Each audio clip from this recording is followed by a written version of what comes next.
బాయ్స్‌లో heat, ఇంకా alcohol, cigarette ఇలాంటి habits ఉండడం వల్ల స్పెర్మ్ కౌంట్ ఏమైనా తగ్గే అవకాశం ఉందంటారా? డెఫినెట్‌లీ. సో, ఇవన్నీ కూడా రిస్క్ ఫ్యాక్టర్స్ నీకు స్పెర్మ్ కౌంట్ తగ్గడానికి.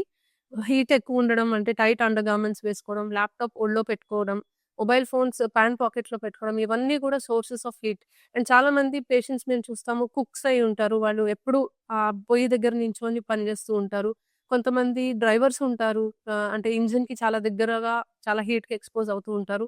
వీళ్ళకి డెఫినెట్‌లీ కౌంట్ తగ్గుతది. మొటిలిటీ కూడా తగ్గుతది.